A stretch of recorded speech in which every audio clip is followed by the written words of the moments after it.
Bonjour et bienvenue dans Prière Inspirée. Je suis heureux de vous retrouver dans cette semaine. War Room, comment vaincre au sein de l'adultère, comment triompher au sein de l'adultère. Et je suis toujours avec mon épouse Annabelle et avec nos témoins de la grâce de Dieu, Patrice et Marie-France. On est heureux de vous avoir encore aujourd'hui. Bonjour. Et aujourd'hui, donc, voilà, peut-être vous êtes dans une situation d'adultère.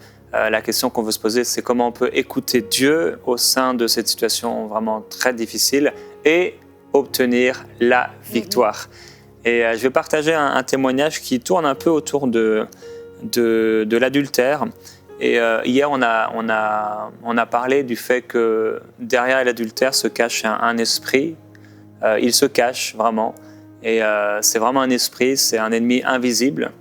Et j'en ai parlé quelques fois dans Prière Inspirée, le fait que le diable peut inspirer parfois certaines pensées, ou même certaines personnes font des songes, pas de Dieu, des rêves inspirés par le diable, où elles se voient dans une situation d'adultère pour créer en eux une pensée. Et donc ici, Gisèle donne son témoignage. Elle dit « J'ai suivi l'émission de Prière Inspirée, les mensonges autour de mon identité », c'était le titre, et j'ai été très édifié. La veille de l'émission, j'ai fait un rêve où j'avais 3 petits copains différents. Ce n'était pas la première fois pour moi de faire ce genre de rêve et je me sentais vraiment découragé. Je me demandais comment je pouvais faire ce genre de rêve alors que je suis mariée, heureuse et mère de 2 enfants. Je me suis dit que peut-être j'avais un esprit d'impudicité qui résistait. Alors j'ai commencé à chasser alors qu'il n'y avait rien à chasser. Depuis plusieurs mois, je suis dans un processus de sanctification avec le Saint-Esprit. Dieu me fait grâce même si je ne suis pas parfaite. Il y a des péchés dont il m'a délivré et l'impudicité en faisait partie. Je suis stricte dans mes pensées parce que c'était là où était le problème. Et à ce sujet, je ne tolère plus aucun débordement au-dedans de moi. Donc je ne sentais aucun symptôme dans mon âme. J'étais très intrigué et perdu. Je ne comprenais pas d'où cela venait. Jusqu'à ce que je suive votre émission, j'ai alors compris que le diable est un menteur qui m'infiltrait de faux songes pour influencer mon identité et me faire croire que je suis quelque chose que je ne suis pas. J'ai même vu des songes où j'avais trompé mon mari, ou bien qu'il me trompait, où je me voyais célibataire et avec plusieurs partenaires, alors que je ne pensais à rien de tout cela. J'ai compris aujourd'hui que c'est une stratégie de l'ennemi pour me garder prisonnière d'une identité impudique qui n'est pas la mienne. Je n'ai rien à me reprocher à ce sujet. C'est donc des mensonges et je n'aurais jamais su cela si Dieu ne m'avait pas parlé à travers vous. Tu connaîtras la vérité et elle t'affranchira. Continuez à nous parler et à prier pour nous, s'il vous plaît, nous en avons besoin. Merci à vous et merci à vous, Gisèle, d'avoir partagé ce témoignage. J'ai voulu le lire en entier parce que je sais que beaucoup de gens vivent ce genre de situation, des rêves impurs et qui font croire à la personne qui les rêve qu'elle a un problème. Et en fait, c'est un peu comme Ève dans le jardin, voilà.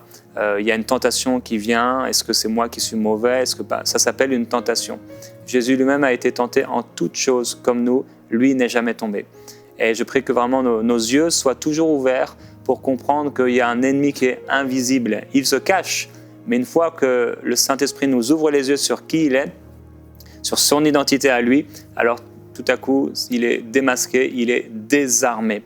Et je veux rappeler que le Seigneur Jésus-Christ, à travers son sacrifice, à travers son sang, a désarmé et dépouillé toute autorité satanique. Vous êtes plus que vainqueur par celui qui vous a aimé. Alors, comment obtenir la victoire et comment écouter Dieu? C'est un peu la question qu'on veut se poser aujourd'hui, à laquelle on veut répondre. Et avant que vous puissiez continuer de nous raconter votre témoignage, et puis gloire à Dieu, c'est aujourd'hui qu'on attend le dénouement, la glorieuse conversion, la réconciliation et tout ça, ce sont des émissions d'espoir. C'est que je pense que certaines d'entre vous, vous en avez un petit peu marre de l'émission parce que vous dites, franchement, c'est n'importe quoi en fait. Vous comprenez pas ce qu'on est en train de vivre, mais j'aimerais rappeler que vous l'avez vécu déjà. C'est un vrai témoignage, ce sont des faits vécus. Et en fait, le but de ce témoignage, c'est de pouvoir glorifier Dieu. Et Dieu se glorifie à sa manière, selon sa parole, selon ses critères et selon ses standards à lui. Et il y a des combats, si nous voulons que ce soit vraiment Dieu qui remporte ce combat, qui remporte cette bataille, on ne peut pas les combattre dans notre propre justice. Et le but le but de ce témoignage, c'est même pas de partager votre histoire, partager l'histoire de Marie-France et de Patrice, c'est partager l'histoire de Dieu dans un couple qui a vécu un adultère, qui a vécu une division. Qu'est-ce que Dieu fait et qu'est-ce que Dieu veut faire? Et quelquefois, dans des situations très difficiles où on souffre, on est centré finalement sur nous-mêmes parce que ça fait mal et on se demande qu'est-ce que Dieu va faire pour moi, qu'est-ce que moi j'ai à voir là-dedans, etc. Mais vous vous êtes posé les bonnes questions. En tout cas, Marie-France, tu t'es posé les bonnes questions jusqu'à ce que ton mari puisse aussi, lui, se poser les bonnes questions, à savoir mais qu'est-ce que Dieu veut faire et qu'est-ce que Dieu va faire. Et c'est comme ça, et c'est pour ça que Dieu a été glorifié dans votre situation qui pouvait sembler vraiment inextricable. Et on peut comprendre qu'il y a des gens qui ont pu dire, franchement, Marie-France, laisse tomber, quoi. Écoute, adultère, ça veut dire c'est terminé, t'es pas obligé de rester avec lui, mais Dieu a une pensée vraiment supérieure et on le remercie parce qu'il t'a donné la grâce et le courage de pouvoir supporter et ça valait la peine parce qu'aujourd'hui, vous êtes ici pour témoigner de la grâce de Dieu. Amen. Et être à l'écoute de Dieu, c'est être dépendante du Saint-Esprit et tu es devenue une femme extrêmement stratégique, pas manipulatrice ni calculatrice, mais stratégique. Ce que Dieu dit, tu l'as fait. Et quelquefois, on va voir tout ce qu'il t'a demandé de faire, oui. Mais dans les petites et dans les grandes choses. Oui, c'est vrai que parfois, le Seigneur, il a des procédés qu'on n'imagine pas, comme quand il met de la boue sur les yeux de l'aveugle et qu'il crache dans la boue, on se dit « waouh ». Et c'est vrai que j'ai demandé au Seigneur qu'il me donne des stratégies. Et parfois, les stratégies, humainement, elles peuvent paraître un petit peu bizarres. Mais je sais que ça venait de Dieu, je sais que c'était des révélations et c'est pour ça que j'ai agi comme ça. Et c'est vrai que j'étais dans un état dans lequel où, de toute façon, chaque jour était un défi. Ouais. Donc, j'étais à bout de force. Donc, je disais au Seigneur, OK, l'étape suivante, qu'est-ce que c'est? Donc, la parole dit que l'homme ne vivra pas de pain seulement, mais de toute parole qui sort de sa bouche. Alors, il fallait que j'entende Dieu. Il fallait que j'ai des directives. Il fallait qu'il me parle. Et Dieu, il parle de plusieurs façons. Donc, il parle par sa parole. Donc, j'ai passé beaucoup de temps dans la Bible. Il parle aussi par ses serviteurs. Donc, j'ai écouté beaucoup de messages qui concernaient le mariage. Il parle aussi par le témoignage intérieur. Et donc, j'ai dû faire le tri dans mes pensées, etc. Et faire confiance au Saint-Esprit en moi. Et puis, je devais être aussi très sensible à toutes les paroles. Enfin, je ne sais pas trop comment le décrire, mais c'est quand même assez particulier parce que j'entendais des instructions, en fait. Et le Seigneur dit, mes brebis entendent ma voix et elles me suivent. Elles ne suivent pas la voix d'un étranger. Et donc, j'ai fait confiance. J'ai fait confiance au Seigneur. Et puis, je consultais Dieu aussi pour les moindres petites choses. Comme quoi? Comme, par exemple, auparavant, si on voulait partir en vacances, je ne demandais pas la destination. Mais là, voilà, le Seigneur m'a parlé de certains endroits où il fallait qu'on se déplace. Donc, on a fait des voyages un petit peu stratégiques. C'est vrai que dans mon métier, je voyage beaucoup. Et donc, j'ai demandé à mon mari qui m'accompagne plusieurs fois sur diverses destinations. Et à chaque fois, ça a été l'occasion pour nous de resserrer les liens de notre couple. Toi, tu avais conscience qu'elle était... Stratégique. Dans la stratégie? Ouais. Parfois, un peu, pour qu'on se retrouve. Et puis, pour éviter aussi que je reste à Paris pour faire n'importe quoi aussi. Ouais, c'est sûr. Mais c'est vrai que j'ai beaucoup aimé ces périodes-là parce que, encore une fois, ça permet de se retrouver, de resserrer des liens et vraiment voyager dans des lieux aussi qui font rêver, ça fait toujours du bien. T'as apprécié? Oui, toujours. Réactiver les rêves.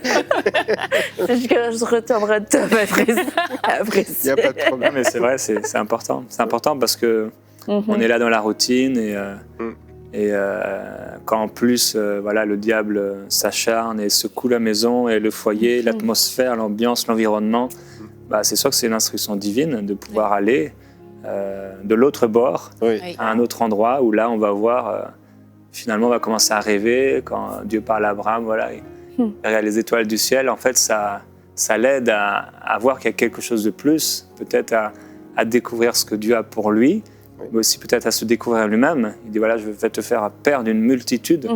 Donc le fait aussi de partir comme vous l'avez fait, et en tant que couple, c'est peut-être une instruction pour quelqu'un, ou une confirmation d'une instruction que vous avez reçue de la part de Dieu. Bah, c'est le fait aussi de voir que waouh, Dieu est grand, ce qu'il a fait c'est beau, et moi là-dedans, quoi. Si Dieu fait des choses belles dans la nature, bah, c'est qu'il veut faire des choses belles aussi au sein de mon couple. Amen. Puis je sais pas, Patrice pourra peut-être mieux en parler que moi, mais j'ai l'impression que dans l'adultère, il y a le côté entre guillemets ludique qui fait que c'est sûr que il n'y a pas le quotidien. Nous, on avait des enfants, on a toujours des enfants par la grâce de Dieu, donc il y a nos enfants, il y a le quotidien, il y a les courses, il y a la responsabilité. Ouais. Et c'est vrai que l'adultère, entre guillemets, ça ramène un certain confort, mais c'est un confort qui ramène à la mort parce qu'on a l'impression d'être à l'aise dans une situation, mais c'est la face cachée d'un chemin qui est dangereux. À la mort, comme tu as dit, comme les proverbes le disent, c'est un glaive à double tranchant. Donc à la fois, tu as l'impression que tu as tout. T'es l'homme le plus chanceux de la Terre. T'as 2 femmes qui te veulent et tout ça. Mais au final, c'est sûr que c'est la mort. Et je pense que c'est important ce que tu soulignes, Marie-France, le côté ludique que peut-être on a perdu dans son propre couple et on a l'impression qu'on peut le trouver que dans une relation extra-conjugale. Mais quand en fait ce côté d'aventure spontanée, de la passion revient au sein du couple, tu te dis finalement, c'était possible dans ma propre maison, avec ma propre femme, mon propre mari, et ça enlève tout ce côté peut-être fun du début de l'adultère. Et toi, après tu l'as vécu, le côté du coup, ça devient juste plus compliqué à gérer parce qu'il y a plus rien à aller chercher à l'extérieur. Et puis je trouve ça vraiment, quand tu m'avais déjà raconté ton témoignage la première fois, c'est vraiment le paradoxe en fait entre ce que tu vis et les actions que tu poses parce que le Seigneur te dit de le faire. Tu n'as pas vraiment envie de partir en voyage, vivre un moment. Tu te dis ça va être un règlement de compte, ça va être un moment où on va régler des affaires. Mais en fait, vous partiez vraiment comme un couple d'amoureux pour vivre un moment à part et puis une escapade, quoi. Une escapade. Et même, excuse-moi, une petite anecdote, on était partis en République dominicaine et plusieurs fois on rencontrait des personnes et ils me disent « Tu es une belle femme, il faut prendre soin d'elle, hein. C'est ta femme, il faut prendre soin de ta femme. » On est parti dans un autre pays, « Prends soin de ta femme, il faut prendre soin de ta femme. » Au moins 4 fois on rencontrait des personnes et c'est comme si Dieu me parlait tout le temps à travers des personnes et ça percutait dans ma tête aussi. J'espère. Et c'est vrai, Dieu parle vraiment. Et même moi, j'étais la première surprise en fait, parce que je voyais des fruits de toutes les prières et je disais waouh, Seigneur, t'es trop fort. Et c'est vrai que être à l'écoute de Dieu, c'était donc sur les destinations, c'était sur le dîner, c'était sur ton horaire, ton organisation. Mon organisation à la maison. C'était aussi les habits, tout ça. Oui, surtout, les vêtements, en fait. même sur les draps que j'allais mettre dans ma chambre. Ah waouh. Et j'ai même sur le parfum que je portais, parce qu'il se trouve que pendant des années, j'avais porté le même parfum que l'autre femme. Et en fait, quand j'ai su qu'elle portait ce parfum, j'ai arrêté, parce que on est des êtres aussi psychologiques, et donc ça pouvait créer un mélange, enfin une mémoire, une espèce de mémoire, un rapport comme ça. Et je me suis aussi documentée sur la psychologie masculine. J'ai découvert que les hommes, ils aimaient jouer en fait, qu'ils aimaient le côté ludique, voilà. Et j'ai demandé à Dieu, mais qu'est-ce qu'il a aimé chez moi quand on s'est connus? Voilà. Donc, et c'était justement cette spontanéité, cette fraîcheur, cette disponibilité. Enfin, je sais pas, c'est ça. Oui, C'est à toi de nous dire. c'est exactement ça. C'est ce que rêve. C'est exactement ça. C'est exactement ça. Et aujourd'hui encore, hein, je remercie Dieu de t'avoir rencontré. Et puis, comme avant d'arriver à l'événement qui a tout fait basculer, aussi, je me souviens, tu m'avais raconté que tu t'arrangeais pour aller le chercher à son travail. Exactement. Tu as changé ton organisation. Tu as été une femme intelligente.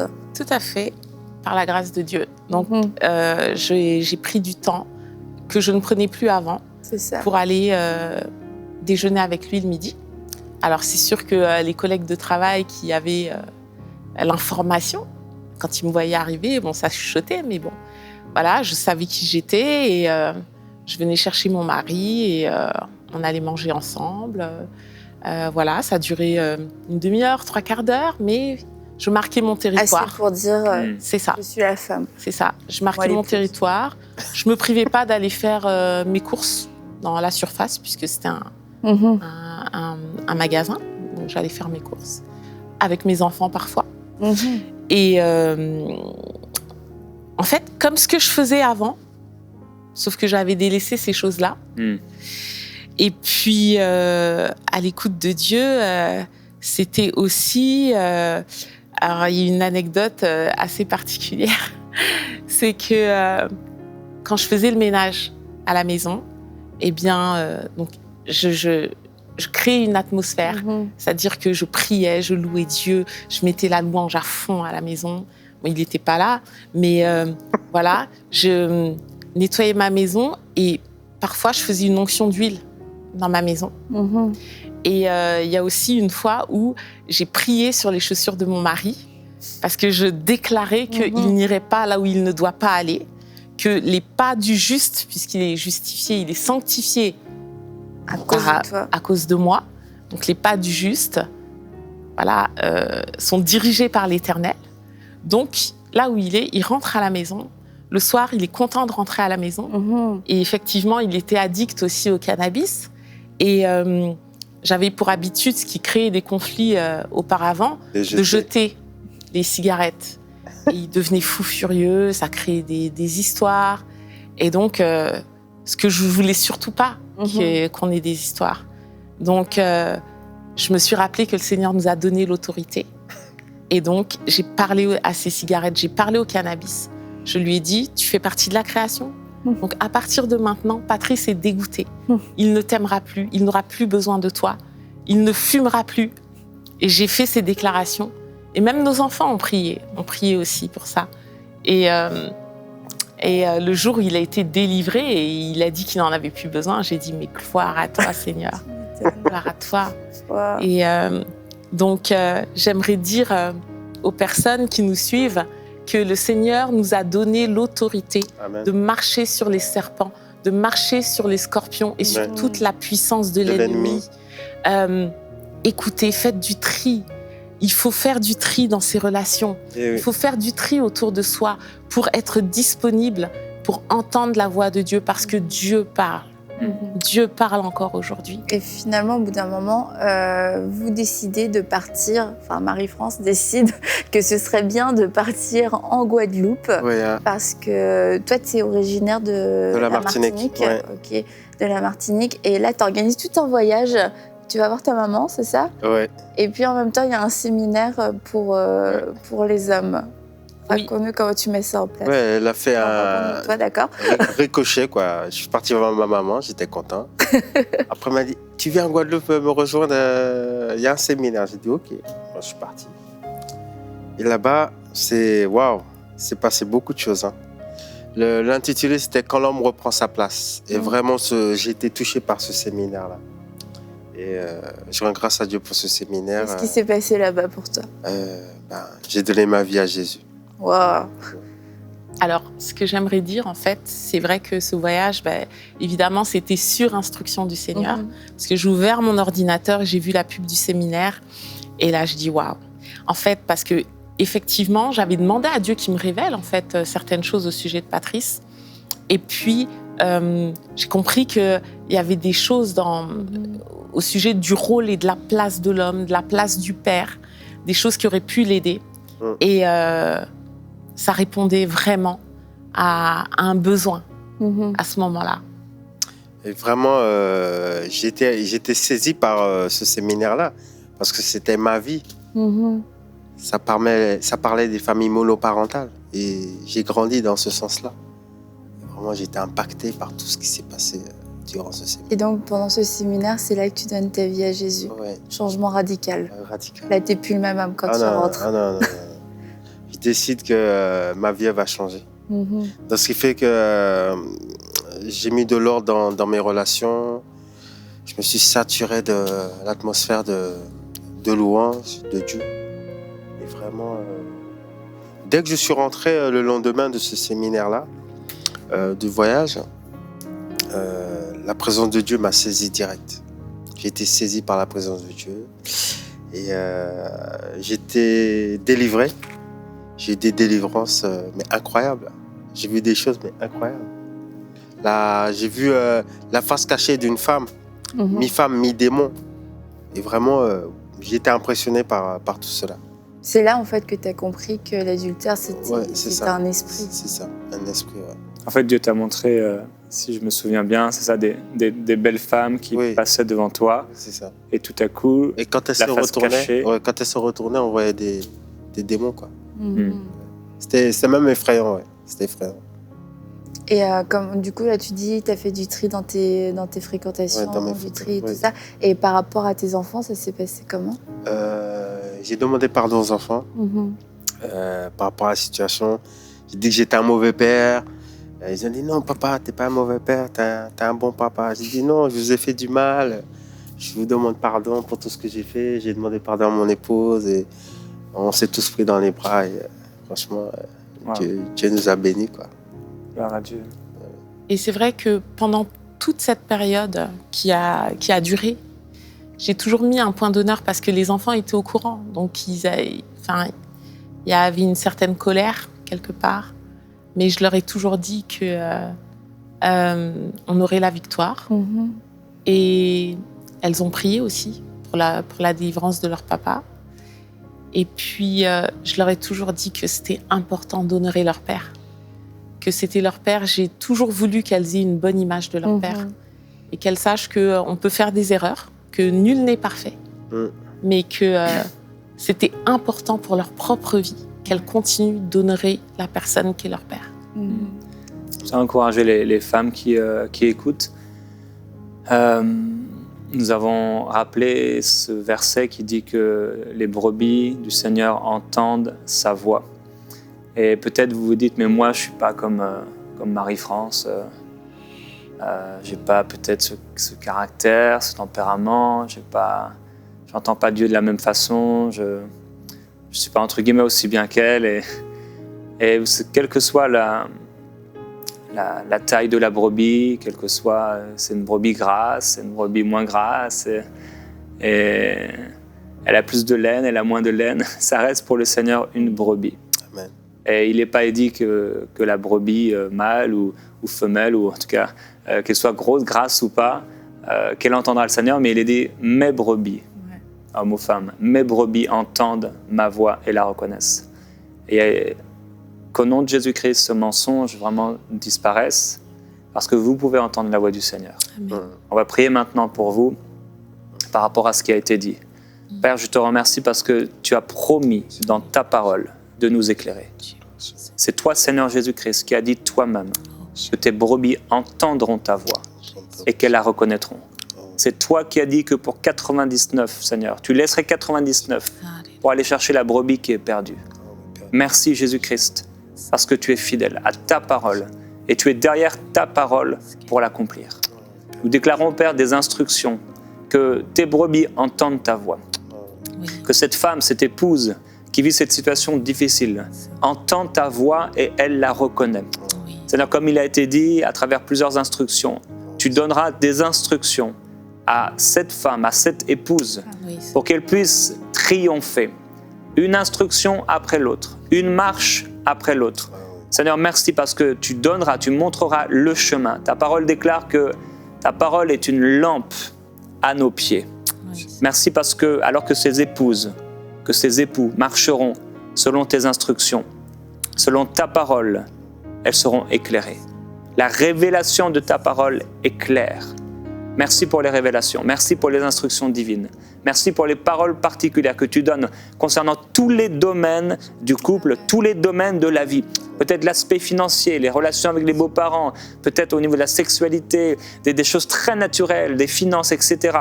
Du travail, du temps en commun, des activités, des loisirs, toutes sortes de choses. Tu es le Dieu qui parle et je le déclare au nom de Jésus-Christ et toute oppression disparaît. Je veux déclarer que les oppressions disparaissent de votre maison dans le nom de Jésus-Christ. Je veux déclarer que ces esprits, ces ennemis invisibles qui sont là pour vous mentir, pour vous faire croire que, et en fait, ils mentent, c'est un mensonge. Il y a une partie de vérité, mais il y a une grosse partie de mensonge. Au nom de Jésus, leur bouche est fermée à cause de la parole de Dieu, à cause de cette prière. En cet instant, quelqu'un reçoit maintenant une délivrance de la part de Dieu. Quelqu'un maintenant reçoit une révélation de la part de Dieu. Quelqu'un se lève maintenant dans la foi, alors que tu étais abattu et découragé. Au nom de Jésus, maintenant, tu commences à te lever avec une nouvelle espérance, avec une nouvelle foi, avec une nouvelle vision, avec une nouvelle, basée sur cette révélation, une nouvelle paix qui s'installe dans ton cœur par le Saint-Esprit, au nom de Jésus-Christ. Alléluia. Plus que vainqueur. Tu es plus que vainqueur par celui qui t'a aimé, et celui qui t'a aimé te rend fort, victorieux dans cette épreuve. Alléluia. Merci Seigneur. Et moi, j'aimerais dire encore une chose, c'est que il faut se laisser surprendre par le Seigneur. Il faut vraiment se laisser surprendre et apprécier les victoires aussi minimes soient-elles. Amen. Parce que c'est lui qui nous conduit. Et Seigneur, je te rends grâce et je te dis merci. Merci pour les victoires. Merci, Seigneur, nous voulons célébrer les petites victoires pour chacune de ces femmes qui ont commencé, ou de ces hommes qui ont commencé à s'engager dans le combat contre cet ennemi invisible. Merci pour les petites victoires, aussi minimes soient-elles. Merci Seigneur pour un mari qui a décidé de rentrer, manger chez lui. Merci Seigneur pour une femme qui a décidé de changer d'attitude. Merci Seigneur pour un plat qu'il a apprécié. Merci Seigneur. Merci Père. Merci, tu es grand, tu es puissant. Amen. Seigneur. Et dans l'Ancien Testament, nous lisons « Dieu combattra pour vous et vous gardez le silence ». Que ce soit le silence de la paix et de la confiance en Dieu. À demain dans Prière inspirée.